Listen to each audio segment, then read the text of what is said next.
to here again. All right, here we go. All right, get ready because today we're going to really dig into keywords. Yeah, you sent us a ton of resources on keyword research. It's amazing. So much good stuff. It is. Like, so much. In fact, that's Overwhelming. what we're here for, right? Absolutely. We're going to kind We'll of break it down. break it down and give you the That's actionable the actionable stuff. insights that you can use right away. Perfect. So let's start with, I guess, the idea of keyword difficulty. Okay. Now, that sounds intimidating. Sure. But it's actually, It's pretty simple. yeah, it's a simple idea, right? Yeah. Like, how hard is it to rank for this particular keyword? Yeah, exactly. How do we figure that out? How do we know which ones are going to be like the easy ones and which ones are going to be really, really tough? Well, there's a score Okay. that we look at called a keyword difficulty score. Okay. Or KD. Okay, Katie, got it. And it essentially tells you how much effort you're going to have to put in to actually rank for that keyword. So a high KD score means lots of competition. Yeah. Lower KD score, maybe a little easier to... A little bit easier. Yeah, to get up there in those search rankings. And there's actually two main ways that KD is measured. Okay. You've got backlink-based KD, and you have content-based KD. All right, so backlink based, that's like how many other websites are linking to that page. to that particular page? Yeah, okay, so it's... That's a measure of authority. Okay, like they've built up some street cred. Exactly. Okay, what about the content-based one? That's based on the quality Uh-huh. of the content Okay. and the depth of the content. Oh, okay, so even if a keyword doesn't have a ton of backlinks, it could still be tough Yes. if the content is really, really good. Yeah, if it's very high quality Wow. and well optimized. Okay. One of your sources had a great example. Okay. The keyword best wireless headphones has a KD of 85. Oh, wow. So that's So very competitive. very competitive. Okay. But if you go a little more niche Okay. and look at best wireless headphones under $50, Okay. it drops down to 30. Wow. So that niche is a It can make a huge difference. big difference, yeah. Okay, so finding those niche keywords is super important. Absolutely. But how do we figure out which keywords are worth targeting? Like, what's That's a great question. the sweet spot? You need to consider search volume, Okay. which tells you how many people are searching for that keyword, Uh-huh. but you need to weigh that against the competition. Okay, so we want something that has enough search volume that it's going to, It's worth your while. it's worth our while, right? Yeah. But isn't so competitive that we're never going to get up there. Exactly. Okay, got it. It's a balancing act. Yeah, like finding the perfect, temperature, like not too hot, Yeah. not too cold. Goldilocks zone. Yeah, exactly. All right, so we've got our target keywords. We think we know what we're doing. Yeah, what? What's next? What do we do? Well, you need to organize them. Okay, yeah. You can't just throw them in there. throw them around. Yeah, we need some sort of, A strategy? A plan? yes, a plan. Okay, tell me more. Keyword mapping. Keyword mapping. It's basically taking your keywords Okay. and strategically assigning them to different pages on your website. So instead of having multiple pages that are trying to rank for the same keyword, which would be confusing. Very confusing. Yeah, for Google. Yes. We're going to say, okay, that page is going to be about this. Yes. This page is going to be about that. That way, it's clear. Has a purpose. Yeah, has a purpose. Clear focus. It always. It's called keyword cannibalization. Keyword cannibalization. Okay, yeah, I've heard of that. Where pages are basically They're competing against each other. competing against each other. Yeah. One of your sources had a good example of this. Okay. Best SEO tools. Okay, yeah, that's a good one. It's pretty broad. Right, so you might have multiple blog posts Okay. all targeting best SEO tools. Yeah, But instead of having them all kind of fight it out. right. We want them to work together. Exactly. Okay. Combine them into a really comprehensive guide, Uh-huh. Okay. and that would likely rank higher because it's seen as more authoritative. Got it. Okay, that makes sense. So instead of Cannibalizing. keyword cannibalization, Yeah. Oh, we're making them stronger together. stronger together. Yeah. Okay, love that. Content clusters. All right, content clusters. What are those? Content clustering takes keyword mapping a step further, Okay. and it's about grouping your content together to create what are called pillar pages and topic clusters. All right, so I'm intrigued. Tell me more. A pillar page Yeah. is like a foundation for a topic, Okay. and then the cluster content is all of the supporting content Oh. around that central theme. Okay. So, for example, if your pillar page is about SEO strategies, Yeah. you might have cluster content on-page SEO, technical SEO, link building. Oh, okay, so it's like It's all related. it's all kind of related to that Yeah. one central idea. Right. So for the user, Okay. they can easily navigate. They can find what they're looking for. Exactly. And they can go deeper if they want to. Yes. Okay, got it. And for Google, what does that do? They see you as more of an authority Okay. on that overall topic. Perfect. Okay, so we've got our keyword mapped out. We're building these pillar pages, these topic clusters. But what about our competitors? How do we figure out what they're doing? That's where competitor keyword analysis comes in. Okay. So it's basically understanding what keywords your competitors are ranking for, Okay. what kind of content they're creating, Mm-hmm. and how they're approaching SEO. So it's like we're being little keyword detectives, Yeah. snooping around and figuring out how they're doing That's it it. so well. Yes. All right, so how do we do that? Where do we even start? Well, one way is to just Google your main keywords Okay. and see who's consistently ranking at the top. Okay, so that gives us a good... That tells you who your competitors are. Okay, yeah. And then you can use tools like Ahrefs or SEMrush Okay. to dig in a little bit deeper. All right, so those are the tools that are going to really help us get a close look Yes. at there. You can see their top keywords. Okay. You can see what pages are ranking, Mm-hmm. what their backlink profiles look like. Okay, wow. So we can get really You can get a detailed a picture. detailed picture. Okay, and then once we have all that information, what do we do with it? Well, you can reverse engineer their strategies. Okay. So let's say, for example, Yeah. that a competitor is ranking well for best DSLR cameras for beginners. Okay. You can go and look at their article. You can see, did they use comparison tables? How long is their content? Oh, okay. Where did they put internal and external links? Wow, so we can get a blueprint almost Exact. from them. For how they did it. Yeah, and I'm guessing too, as we're doing this, we might find some opportunities where they've missed something. Exactly. Or maybe where you can do it better. where we can do it better, yeah. Yeah, those are called keyword gaps. Keyword gaps. So those are basically keywords that your competitors are ranking well for, but you're not. Okay. So it's a great opportunity It's an opportunity to get in there. Yeah, and kind of fill that gap. Exactly. Yeah, okay. And some of these tools like SEMrush, they actually have features Oh, wow. where you can just see those keyword gaps. Oh, okay. So you can say, okay, this is my domain. Uh-huh. This is my competitor's domain. Yeah. Show me where they're outranking me. Perfect. Okay, so we're not just copying them. We're looking for places where we can You're identifying opportunities. Yeah, exactly. Love it. Okay, so we talked about keyword difficulty. We talked about mapping. We talked about content clusters. We talked about competitor analysis. Mm-hmm. But there's There's one more piece one more piece that we have to talk about. Okay, tell me more. Long tail keywords. Long tail keywords. All right, I've heard of those. They're kind of like They're very important. the magic. They're powerful. Yeah, they're very powerful, but how do they differ from regular keywords? So think of short tail keywords as fishing with a wide net. Okay. You're going to get a lot of fish. Yep. But you might not catch the right kind of fish. So lots of traffic, but maybe not the right kind of traffic. Exactly. Okay. Long tail keywords are like fishing with a spear. Okay, so we're getting very specific. Very specific. Yeah, we know what we're going after. Exactly. Okay, and I'm guessing those people who are using those long tail keywords, they're probably further along in their buyer journey or their Exactly. customer journey. Yeah. They have a better idea of what they want. Okay. And they're much closer to actually taking action. Got it. So they're not just browsing, they're actually looking for A solution to a problem. a solution to a problem. Okay. And I'm also guessing it's probably less competitive because it's so niche. Yes, absolutely. Okay, so how do we figure out what those long tail keywords are? Put yourself in your customer's shoes.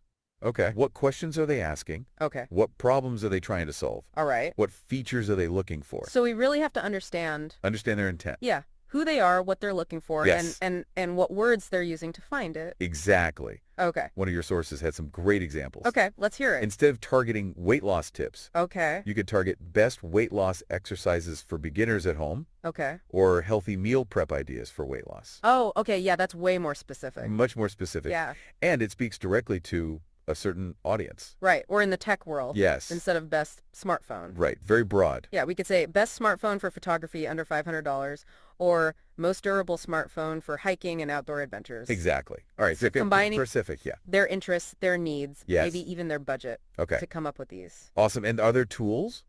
That can help us figure that out. Tools that we talked about earlier. Okay. Google autocomplete. Uh-huh. The people also ask box. Okay. Answer the public. Yeah. These are all great for uncovering long tail keywords. Okay, so we're not just guessing, we're using data. Exactly. I love Real user searches. Okay, so we've covered a ton of ground here. We have. We talked about keyword difficulty, mapping, content clusters, competitor analysis, even long tail keywords. Yes. But we're not done yet, right? Not quite. There's We more. need to talk about tools The tools. Yes. Okay. We'll save that for next time. for the next part. All right. Stay tuned because we're going to dive into the tools that can help you with all of this. Absolutely, both free and paid. See you next time. Welcome back to our deep dive. Into keywords. Yes, we're going to unlock the power. Of long tail keywords. Yes, these are, They powerful, let's they get can down. drive so much targeted traffic to your website. Remind me, why are long tail keywords so different? Okay, so think of short tail keyword as like fishing with a wide net. Okay, You're in the ocean, you're casting this wide net. you get a lot, right? You're going to catch a lot of fish. Yeah. but are they the right kind of fish? Right. Are they the ones you're looking for? Exactly. Okay. So you might get a lot of traffic, Mm. but it might not be the traffic that Converts? converts. Yeah. Okay. Now, long-tail keywords, Uh-huh. those are like fishing with a spear. So very specific. Very specific. You know what you're going after. And I'm guessing, too, the people who are using those long tail keywords are, like, really, they know what they want. They know what they want. They're much further along Yeah. in their buyer journey. And they're probably closer to actually, like, pulling the trigger, buying something, They signing know up. what to take. Yeah. Yeah, okay, makes sense. Yeah. So it's not just browsing, it's like It's targeted. they're intentional. Yes, exactly. And I'm guessing, too, it's probably less competitive because it's so niche.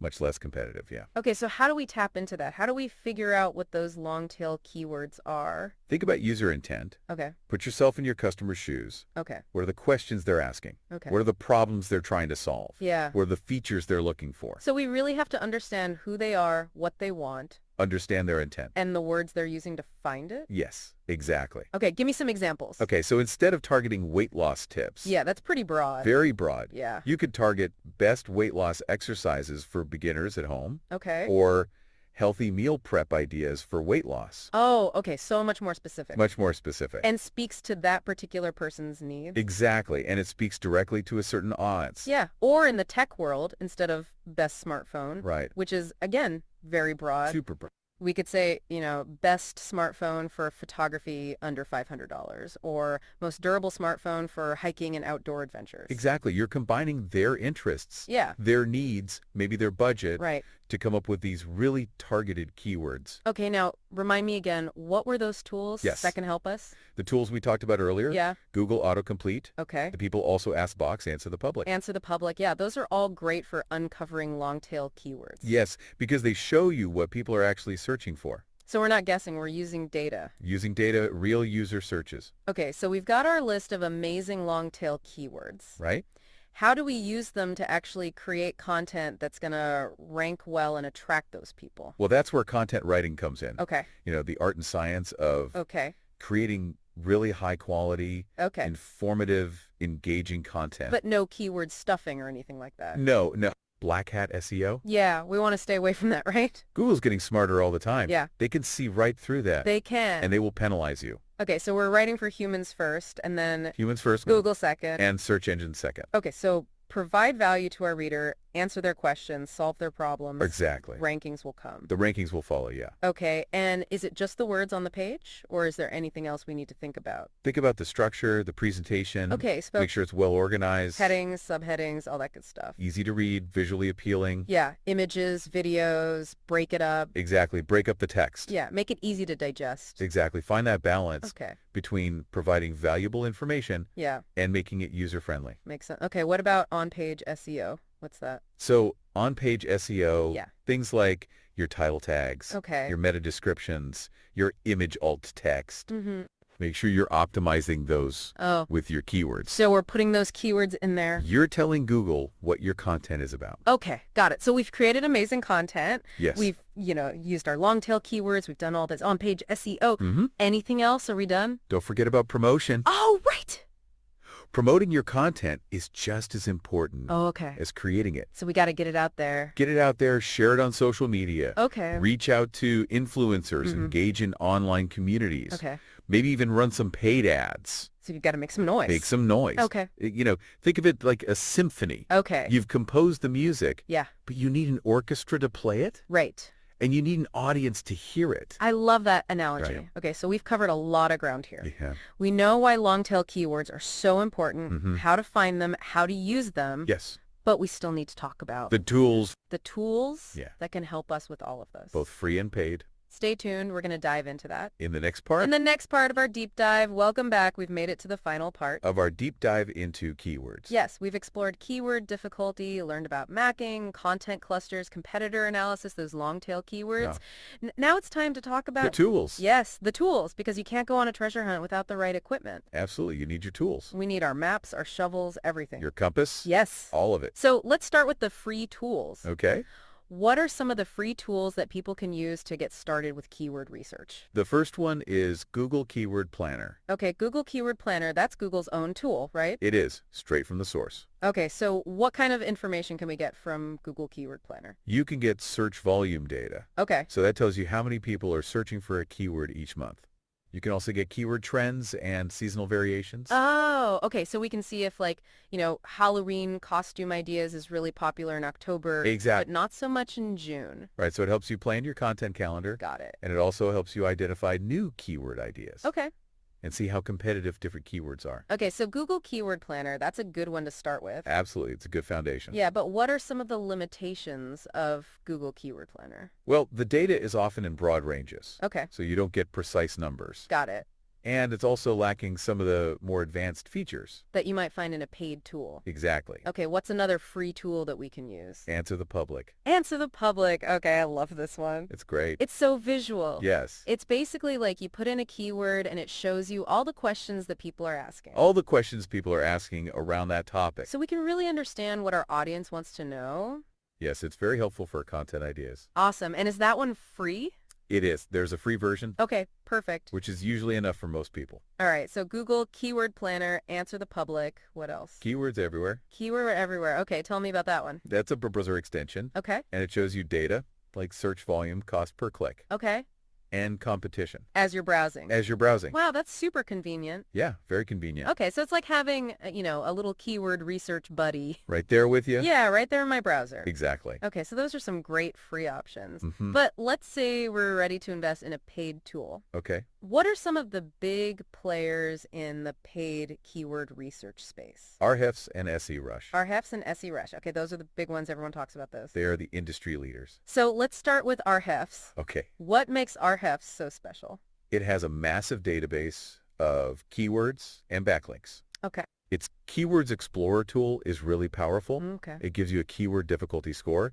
It also does really great competitor analysis. Oh, okay. So we can really see what our competitors are doing. Yes, what keywords they're ranking for, what their backlinks look like, even what their content strategy is. Wow, that's a lot of information. Yeah, it's very comprehensive. Okay, so Ahrefs sounds pretty awesome. It is. What about SEMrush? What are its strengths? SEMrush is also very powerful. Okay. It's known for being very versatile. Okay. It actually has a wider range of features than Ahrefs. Oh, wow. It does a lot. Okay. It's particularly strong in competitor research. Okay. So you can see their organic search, their paid advertising, even their social media. So it's like a 360-degree view. 360-degree view of your competition. Wow. Okay, so we've got all these amazing tools, Yes. both free and paid. A lot of options. How do we choose? How do we know which one is right for us? Well, it really depends on your goals, Okay. your budget, Yeah. and how comfortable you are with SEO. Okay, so if you're just starting out, maybe stick with the free tools. Yeah, dip your toes in. Yeah. Get a feel for it. And then if you're ready to really get serious, you can invest in a paid tool. Exactly. Yeah, Awesome. Well, this has been an incredible deep dive. it has. I feel like I've learned so much. Me too. We've gone from keyword newbies to keyword ninjas. We've got all the tools. We've got the tools. We've got the knowledge. We're ready. We're ready to conquer the search results. Absolutely. So for everyone listening, remember, keywords are the foundation of a successful online presence. Yes, they are. Invest the time, invest the effort into keyword research, and you'll be amazed at the results. You will. It's worth it. Yeah, it's worth it. Don't forget the world of SEO is always changing. It is. So keep learning, keep experimenting. Keep optimizing. Never stop optimizing. All right, that's it for our deep dive into the fascinating world of keywords. We hope you enjoyed it. We hope you learned something new. We'll see you next time.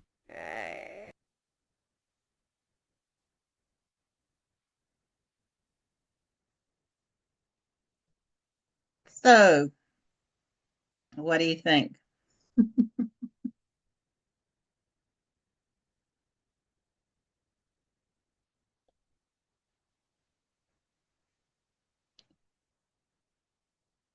Yes, I have. All right, so I'm gonna let you guys unmute. So give me a minute to fix this.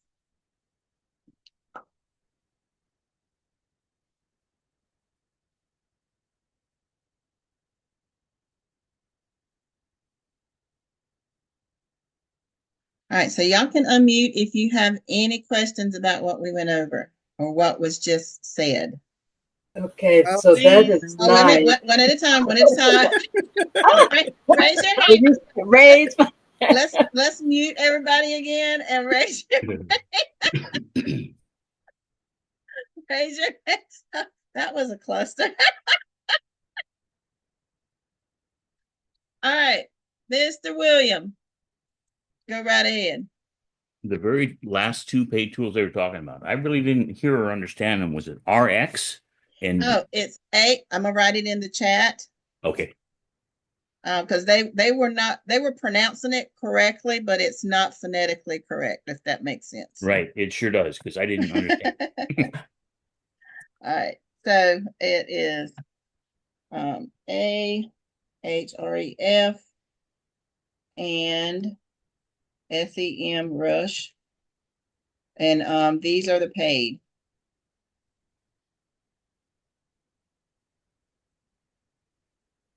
They do have like a trial period. Oh, I For never would both. have got. Yeah. Never would have got that. Okay. So there's also Ask the Public, Google Keyword Planner, and then Keywords Everywhere. Now that is an actual Google extension that Shar and I have put in, and let me tell you, it is fun. It is fun. I'll let Shar show you hers, and then I'm going to show you guys about those long tail keywords and how to use them on our site. Because I had a question about that versus the short one, because it tells you in one of my other trainings to use short URLs, but if we're using long tail keywords, you can't have a short URL. So I got clarification on that, and I'm going to show you how to do that. So Miss Tammy, you can unmute. Yes, I was going to say, hello? Yeah, I can hear you. Go ahead. Oh, okay.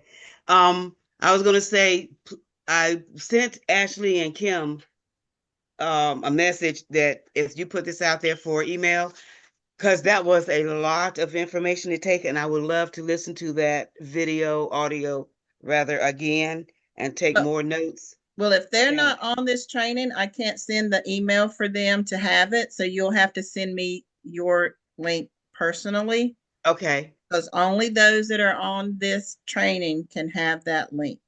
okay, sounds good. But yes, that was a lot of information, and I would love to have that so I can listen to it and take more notes. Okay, well, trust me, I went through 2 ink pens so far. I have emptied them. All right, Miss Phyllis. Okay, my question again is clarity. As they were talking and I was writing, I went to one of the sites they were talking about. I went to WordStream and I kind of got a little confused. I put in affiliate marketing because that's one of the pages I just Okay, rewrote. hold on. We don't have word streams. I don't know where you heard that one. That is not one of the ones they They have. did. No, I actually Googled that. It was WordStream, SEMrush, Ahrefs, Google Keyword Planner, Answer the Public, Keywords Everywhere, Ask the Planner, and I wrote Ahref down again. So I was kind of doing my homework and listening at the same time. Yeah, well, I didn't put that one down, so if I don't have it, then I'm not going to be using it. It's more Okay. than likely going to be a paid program. Only the ones they listed for free are free. Okay. My question was, I kind of got confused. Using affiliate marketing again, it ranked at 90 to 95%, and then there were some that ranked at 30. Did I understand them correctly to say we want to use the lower ranking long tail? Okay, just wanted to make sure of Yeah, that. and I'm going to go over that too. Okay, perfect. All right, Miss LaRuth.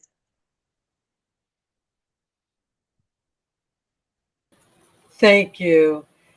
Glad to be back here. I'm beginning the time to Nice to see you back. You've been I gone. know.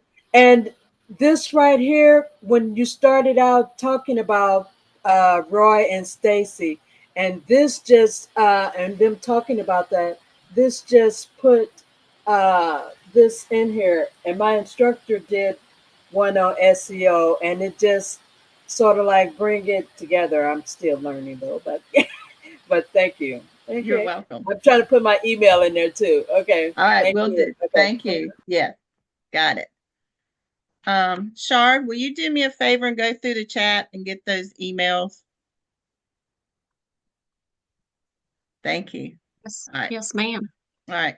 All right. So I want to clear some things up about our keywords. We've always been told to use the ones that are ranking, that everybody's using, that we're going to try to beat them out. Well, according to my training, we're not going to beat them out. They are established websites. Most of them are paid for that information. So what we want to do is we want to get a keyword or phrase that spans the whole thing of our pillar content, and then use those long tail keywords in our sub words. Okay. So I like using short URLs because I sent a message. Okay, I'm getting conflicting training on long tail and short tail keywords. So long tail keywords are very niche oriented, meaning they are very specific to what people are looking for. All right, so you want to make sure that you have that, and they're going to be long. I mean, long. But we don't want to have that because Google cuts off keywords at 8 words. Okay, so 8 words. The other thing Google doesn't like is what they call stop words in your keywords. Words like the, and, basically conjunction words or connecting words. They want clear, concise words. So don't have your content or don't have your keywords start with the best weight loss program. It should start out best weight loss program. You shouldn't say have the word and in there as a key phrase. Have it 2 separate words. Instead of saying cooking and wine, put cooking wine or cooking dash wine if we wanted to put it that way. If you want it as a key phrase, or you could say cooking with wine, but don't use the word and. Okay, for those of you that were not on the training Saturday, Roy made a huge announcement. As of March, the end of March, we will no longer be promoting wine. The trend and the general consensus of people, alcohol in general in all forms, have basically hit rock bottom. You still can promote your wine links because they still have wine that they're going to be bottling. They have a company that they are marketing with that's going to be buying it up. So we might be partnered with them. But as of right now, still promote your wine and go that direction. But as of March, so if you want to order wine, get your order in now. Any more questions? So I'm going to show you guys, if you're in Shar and my group, you don't have to worry about it. If I already have your contact information on WhatsApp that are here, you don't have to worry about sending me your information. I already have it. Yes, Miss Phyllis. I'm sorry, I'm backtracking a little bit. I just need sort of an example. So instead of saying affiliate marketing, my long tail would be something like affiliate marketing for those looking for passive income. And Yes. that's 7 words. Okay. Yeah. All right. Thank you. So, but you would use affiliate marketing. So that's what I'm getting ready to show you. Okay. Okay. So yeah. So let me show you guys what that means between long tail keywords and short tail keywords. So right here, This is my URL, Ultimate Wellness Stack. Okay. That's going to be my URL. That's what I'm going to be promoting. These words underneath it are going to be You're not sharing. Oh, Were dang you it. meaning to share? Yeah, I need to Sorry. share. You have to keep me on track. Okay, so right here in this page. So this is my short URL because I like, and it says people want short URLs. Google likes short URLs. But since we are using rank math now instead of I can't even remember what the other one, Yoast, we can use up to 5 words or 5 other key phrases. Okay. So this right here would be where I have my long tail keywords is up underneath these. So what Google wants to see, and this goes along with our pillar content and our cluster pages, is that when we pick a focus key phrase for our page, which is going to be a short URL, the keywords that we use as a I ain't want to say subordinate, but it basically is keywords, should be long tail keywords related to the content in here that are niche driven, meaning specifically what people are looking for. Like this one, best supplement for beauty, and I can't even remember, see what the other one is. Beauty and anti-aging. Okay. So that's a long tail keyword. So these two right here, I need to go in and see what people are looking for between sleep and energy instead of just saying sleep and energy. I already have a short tail keyword. The words underneath here should all be long tail keywords. Same thing with your main page. So when I go to my brain page or my Zlean page or any other page, then I should have sleep with energy or metabolizing while you're sleeping. That should be my short URL. And then under here should be all related niche driven long tail keywords about sleep and metabolism. So basically what he is saying, or what the training is telling me, we shouldn't be using brand names in our keywords. So we shouldn't be using Jeunesse, whatever, NAR and all that should not be under here because that's not what they're looking for. Think of yourself in a consumer mind frame. Now, if you're talking about, say we're over on Biome and we mix that with the BioLife, okay, then we can say, where do I need to get my BioLife? Then that could be your long tail key phrase. And then you can show them where to get their BioLife. So, but it's in relation to the biome page or how to keep your gut healthy. So that would be under your pillar page under gut health. You would list those products, and then under your gut health would be your short tail key phrase. Your long tail key phrase would be where to get your biome, how to purchase your biome. Same thing. Do you need NARA, or where can I find BioLife? That's what people are asking. People don't go to Google anymore and type one word key phrases or one word. They actually type in messages.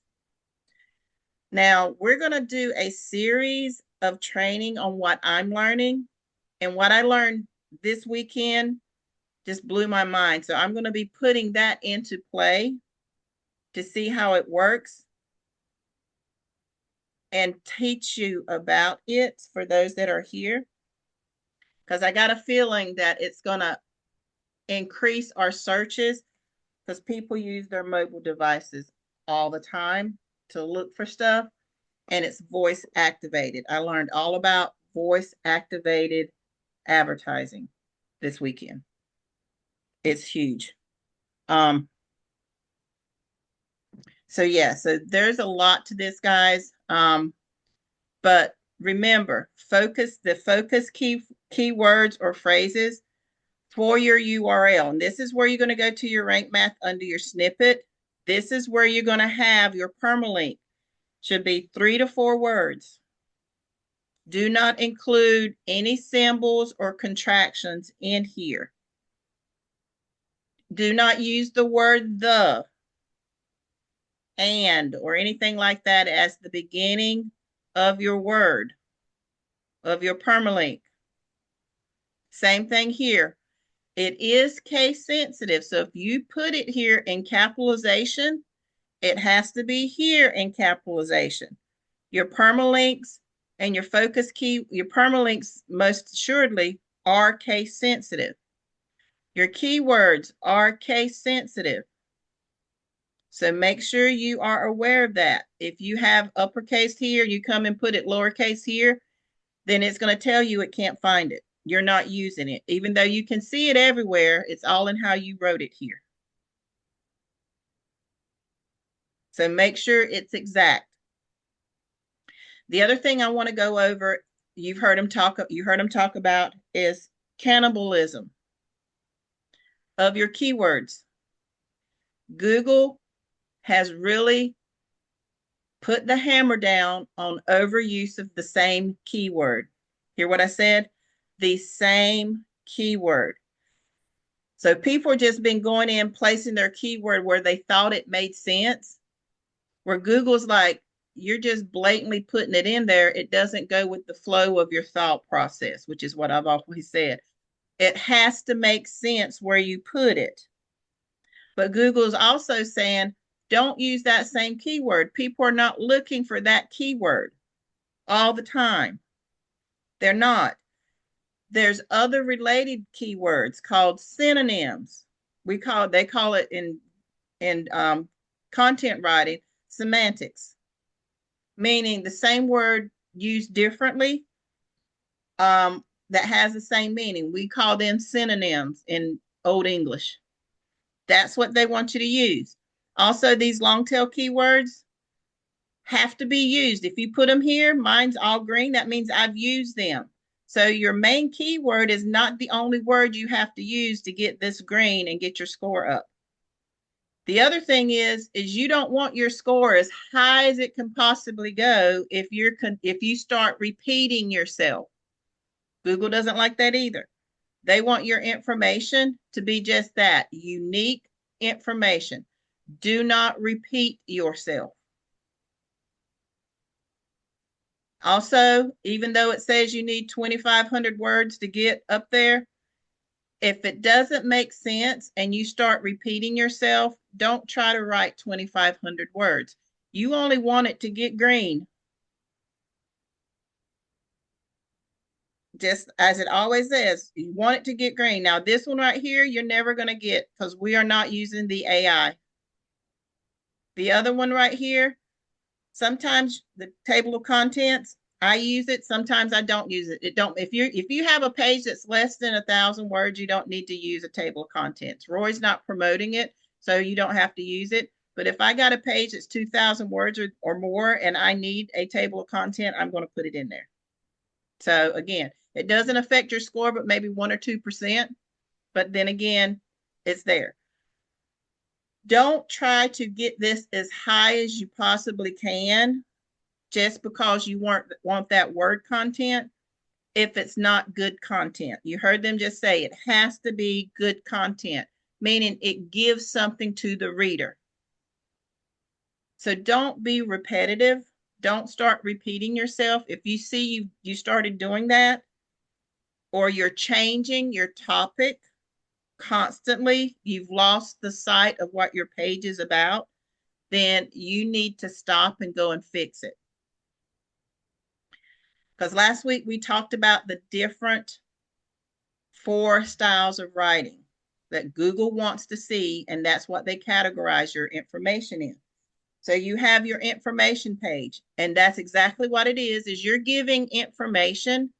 The links are specifically to that page where they can go and purchase, but you cannot include the word click, buy, purchase, or anything in an information page, Google kicks it out and it floats because it doesn't categorize. You're mixing two different styles of writing.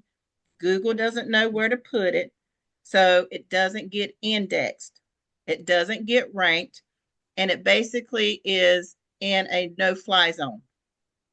So if you categorize a page for information, then it should have information, and you need to use words like, to get more information, view here.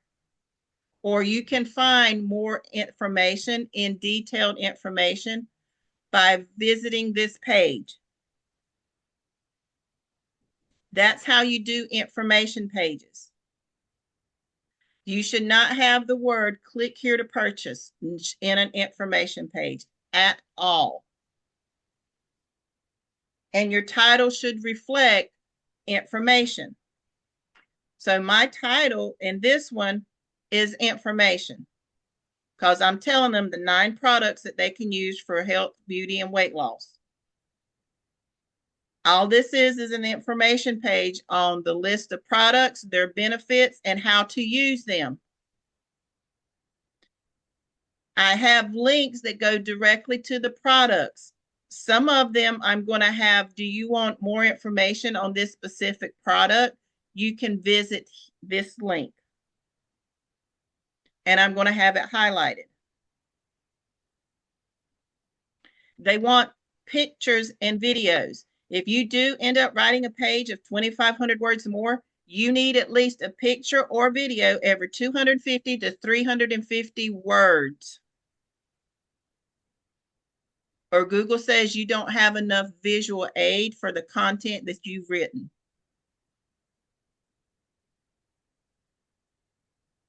Okay. In rank math, you don't have to use your focus key phrase in every heading. So use your other words as headings. So I don't need ultimate wellness stack in subheadings. Headings 1s and headings 2, heading 3s, heading, no. I use it in one maybe. I used it in my title. That's it. I used it in a paragraph. That's it. I don't need to come and use it in any of these, but I have used these other ones. That's what Google wants to see, is they want to see your key phrase, your number 1 key phrase used, but it has to make sense when you use it, meaning it has to flow naturally in the conversation you're creating in your content. Same way with these other ones. They have to flow naturally in your content that you are writing. It doesn't need to stand out where it's like, oh, let me throw this in here. And then it doesn't make sense in conjunction with what you're saying. It's like it's an afterthought. These should not be afterthoughts. Their bots are going in checking for relativity in your content. If it doesn't make sense, they will kick it out of the category and float it. If they float your page, it will not get ranked until you go in and fix it and resubmit it. And you won't know it won't rank. But by this training, I'm hoping you can go in and find what you've done wrong in the pages according to what the new information is and fix them. The other one that we have is a transitional page. Transitional pages is where people are looking for a purchase, a product to buy. They don't want information. They already know what their product is. They're looking to know where to buy it. That's where you go in and promote your purchase and your sale, is in those transition pages. So don't have a transition page where you're telling people to buy and you got a bunch of information. They don't want to read the information. If there's an update on the information, then you tell them, hey, we got an update on your information on this product and where you can buy it. It's got new packaging. It's got a new home. So those are the way you want to promote it. but also you can do internal links to send them, hey, if you want to see more information on your product to buy that you're buying, here's where you can go to visit it, to look at it. So and that's where you want to do your pillar page when you're doing transition pages, especially for the Jeunesse products. Your transition page to list, hey, this is where you need to go purchase your BioLife. You've been looking for it, you can't find it, we have it. This is where you need to go to purchase it, and have your link to go to Velavita to buy it. So that's how you're going to do those pages if they're transition pages. If your navigation pages is the third one, this is where people are looking for websites to do information on. Okay, I want like a comparison. Okay, so the navigation pages is, they're looking for a specific website. So that's where you can go in and say, hey, are you looking for your Jeunesse products? Are you looking for the best place to get decreased insurance rates? Are you looking for a new place to vacation? So this is how you want to do it. And your titles are going to be, like for navigation, we're going to say best spending or savings hacks. You can say savings hacks for vacation and travel. Okay. And then you can do everything and talk about the different places that they can go on for travel savings. You can talk about, places they can go for savings for Velavita. Say, hey, click on this product, click on this link. You can save up to 25%, on your first order. So these are the things you want to do for navigation. Again, on navigation, you don't want to go ahead and say, click and buy. Navigation, they're looking for where they can go buy it. Now on transition and navigation products or pages, they want you to be very open and transparent about pricing. They do not like sticker shock. Google does not appreciate a customer going to a page being sticker shocked on a product that they love what it sounds like and get there and it's way beyond their budget. So even on information pages, if you're listing out products, they want you to have a cost pricing there. These products range anywhere from 75 to 120 bucks. That's what they want. You don't have to do a direct listing unless you are doing that on a transition page where you have, hey, we have Nara, it's $125 retail. But as a first-time buyer, fill out this information, I'll send you a 25% off coupon. And that's where you use your magnets. Okay, and then you can get a code or whatever and send to them for a first-time buyer. But this is how Google has changed in the last 2 years. We have never been taught this. We didn't know this. So a lot of our pages and a lot of us that have Google AdSense have seen our AdSense revenue go down, and we didn't know why. We're still doing the advertising. We're still getting our pages out there. We're writing, but our clicks just was not where they used to be. Well, this is why. We have pages that are sending mixed signals to Google. They don't know where to categorize them now. So now they're just out there floating.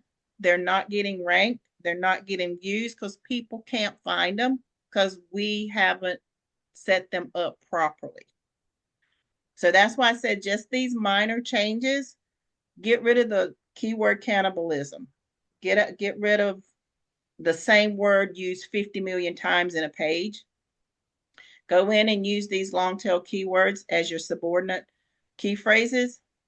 Have your main key phrase as a broad generalization keyword.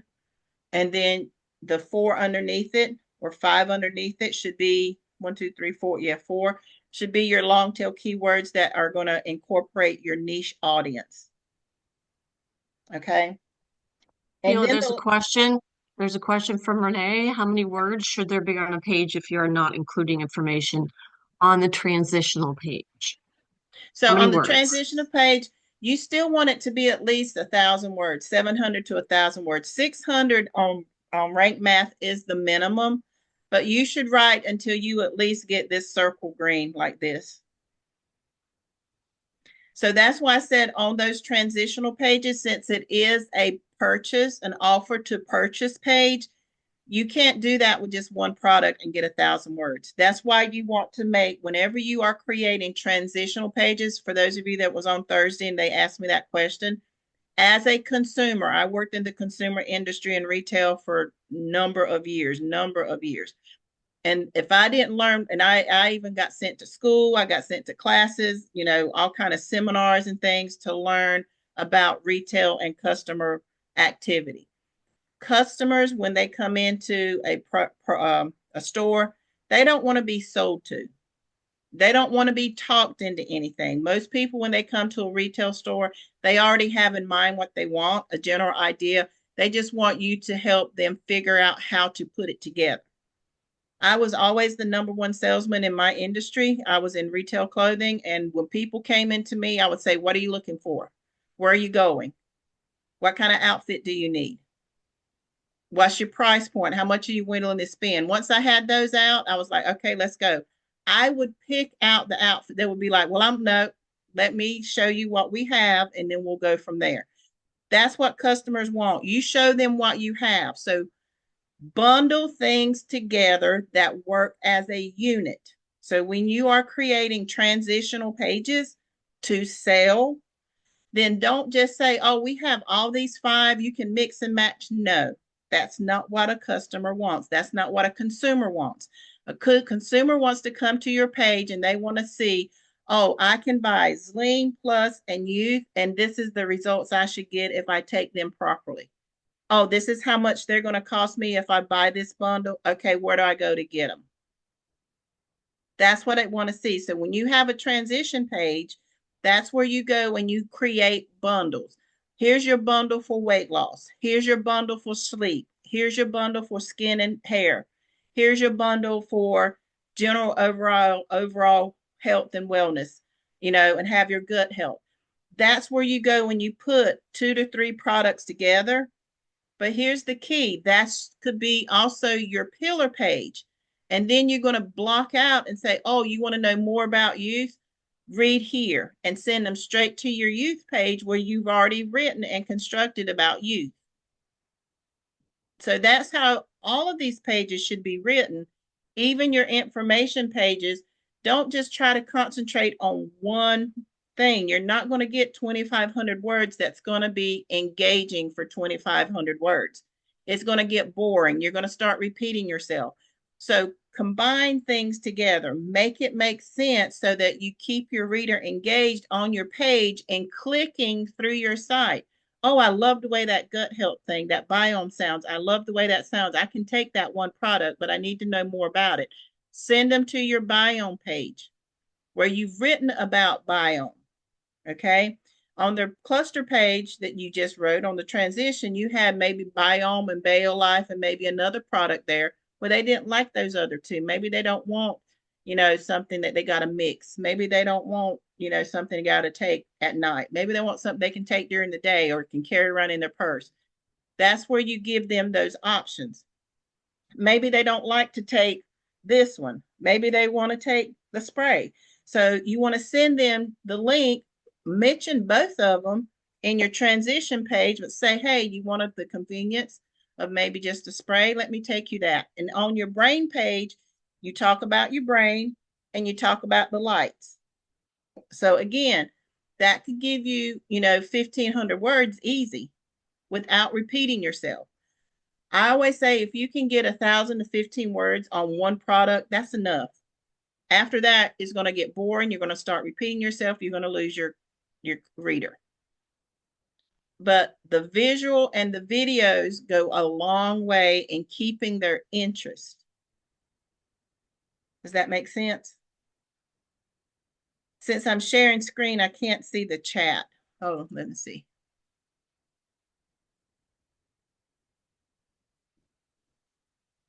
Ah, okay.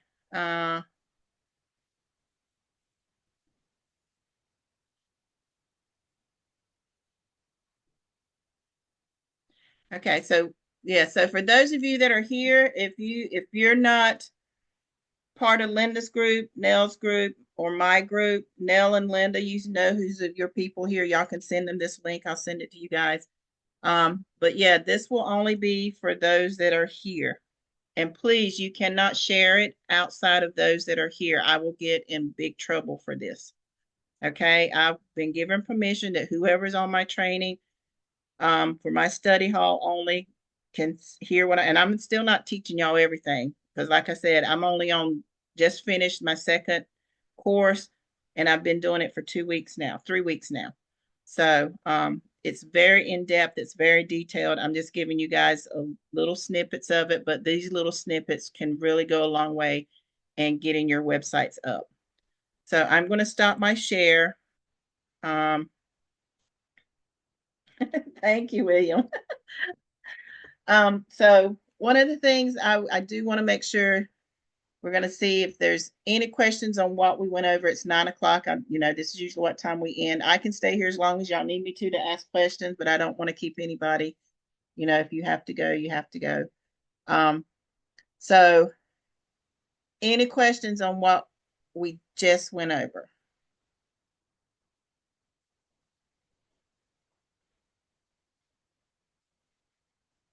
And those of you that are on my team, I only seen 2 or 3 people posting pages this week. If you're not posting at least 2 pages a week and submitting them for instant ranking, you are not going to get invited for Google. You're not going to see your Google AdSense move. And guys, my AdSense moved without me doing a whole lot of advertising. The pages that I'm ranking up for, I haven't even created ads on them yet.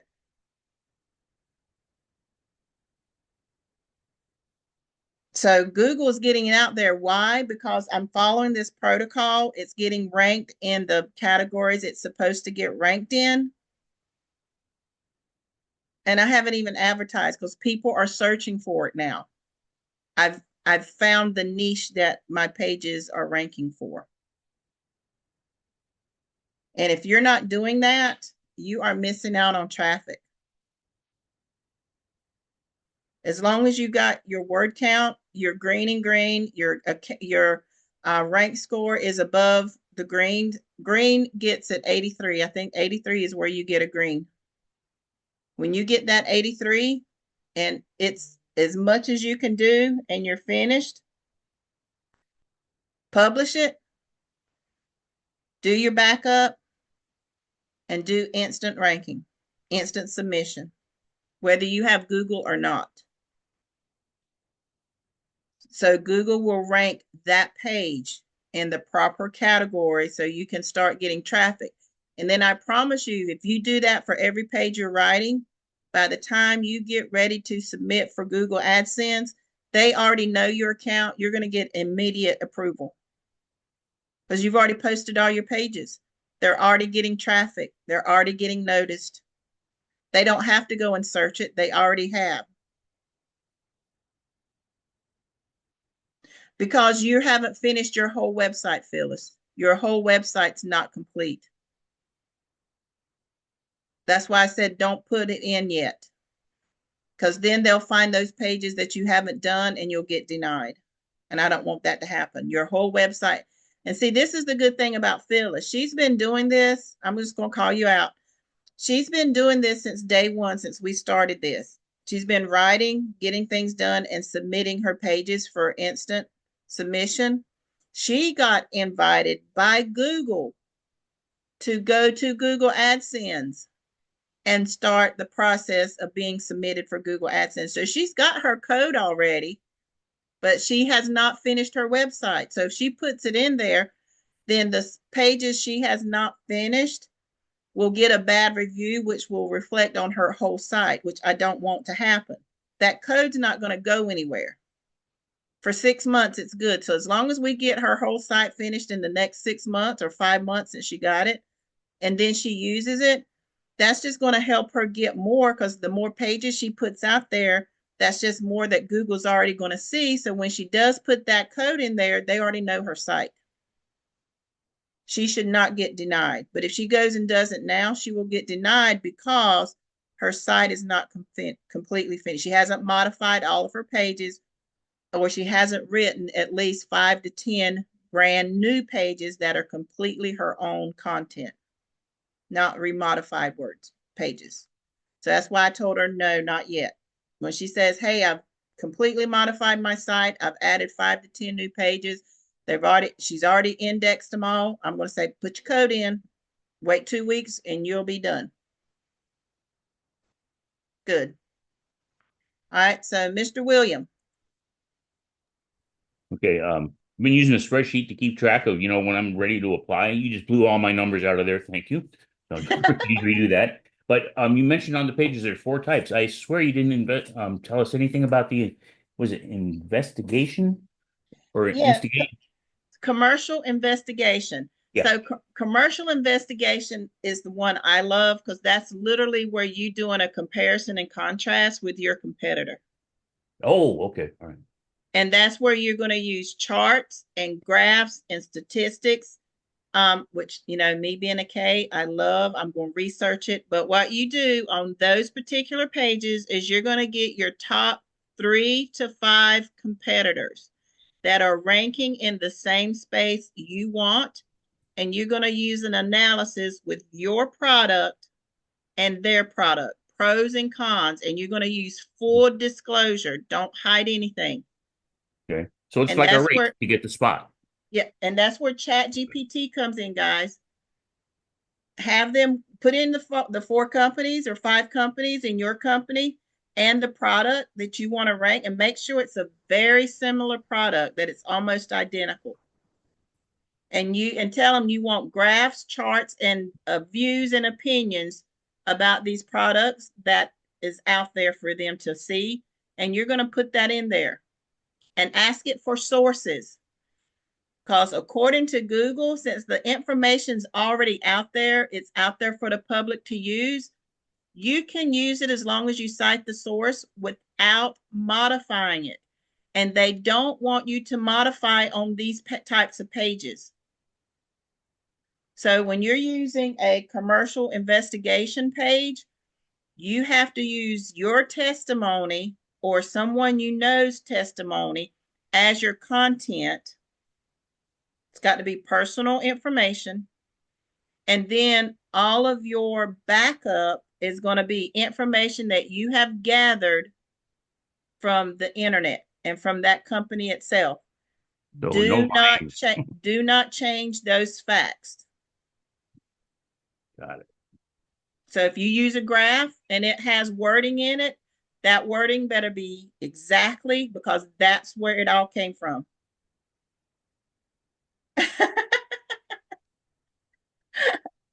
I love that, Nicole. So yeah, so when you're doing especially for that investigation, that is the one place. Do not change the facts that you find. Even changing the wording around literally will negate your fact.